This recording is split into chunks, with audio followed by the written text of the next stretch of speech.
And Alison Sargent also joins me here in the studio, and she's surrounded by the newspapers, which means it is time for our press review this hour. And you're going to be taking a look for us initially then about some of the reaction in Italy to that new government. That's right, Nadia. They finally did it. They have a government, and you can see the entire lineup on the front page of the Corriere della Sera today. Their headline there reads, "The five-star movement League government is taking off." At its helm, Prime Minister Giuseppe Conte, who plunged the country into crisis on Sunday when he stepped down. That was over the president's rejecting his Eurosceptic pick for finance minister Paolo Savona. Savona will still be in this government, but he's going to be in charge of European affairs now. Luigi Di Maio and Matteo Salvini also in it. And one editorialist for the Corriere della Sera writes, "It is the obligatory path, but one that has many doubts." Not a lot of enthusiasm then from that paper, but give us a sense, what else, what are other Italian papers saying this morning? Resignation is really the main attitude coming from much of the Italian press today. We can take a look at the paper that's the most sympathetic to the five-star movement. This is Il Fatto Quotidiano. Their headline there reads, "The government is there, now let's see the change." So they have hope and expectations, but not particularly high expectations. One editorialist for the paper wonders on the front page if things will get better or just less bad. Meanwhile then, Alison, many other papers think things really are going to get much worse. That's right. The right-wing paper Libero has many damning things to say on its front page today. They actually call the government deal pagliacciata, which means buffoonery, essentially. And they say the marriage between Di Maio and Salvini will bring the country ruin. So very strong words, although Libero is a paper that supported Berlusconi. So it's not really a surprise that they're bitter about him having been abandoned by Salvini. Left-wing papers pretty upset as well. You can take a look at Repubblica, their front page headline, "The populists are in government." Basically, what they were worried about has in fact come to pass. Meanwhile, the left-wing cartoonist Vaudo, who often appears in Repubblica, is holding his nose in this cartoon as he kind of begrudgingly accepts this final government. You can see him there. He's saying, "After all this effort, it's done." Well, certainly all the turmoil in Italy has kind of shaken the financial markets, as we were talking about with Brian. Outside of Italy, though, is there a bit of relief that now they do have a government in place? In some papers, the Wall Street Journal calls it a great political escape.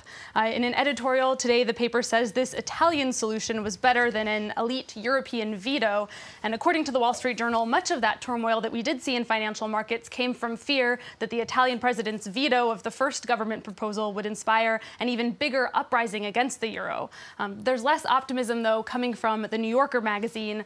They say while this new government might bring some short-term calm to financial markets, as I believe we saw in business as well, their desire to increase spending and renegotiate EU treaties is still going to put them on a collision course with Brussels, and we'd all better buckle our seatbelts. Okay, Alison, well, speaking of buckling our seatbelts, women in Saudi Arabia next month will finally be allowed to drive.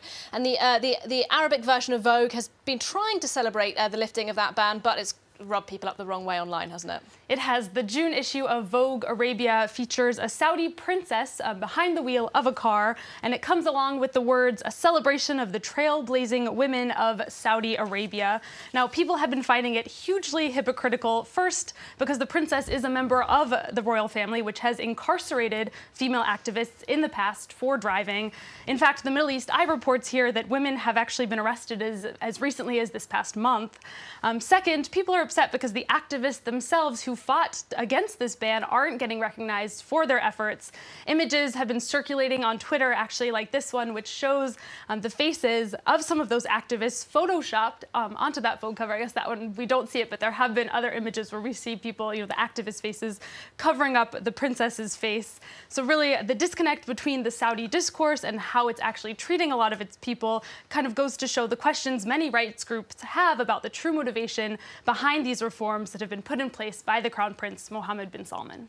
Finally then, from you, Alison, we have the front page of the left-wing daily here in France in front of me, and they're focusing on a group of activists. What's the story that they're focusing on today? That's right, Nadia. This is a group of fat acceptance activists here in France. It's a movement that's getting more and more attention, actually, it has to be said, in France. They are, as you said, on the front page of today's Libération. These two women that we see here are the founders of a collective to fight fat phobia. They just came out with a new book. Their names are Daria Marx and Eva Perez Bello. Libération's headline there reads, "Make way for fat people," and the paper writes also on its front page, "No, fat people are not lazy or smelly or obsessed with hamburgers or better in bed or funnier than other people, but they are more discriminated against." So I'd say, and especially here in France. So Libération, definitely a paper to check out today. Definitely. Thank you very much indeed. Alison Sargent there with our roundup of the headlines in the newspapers this morning.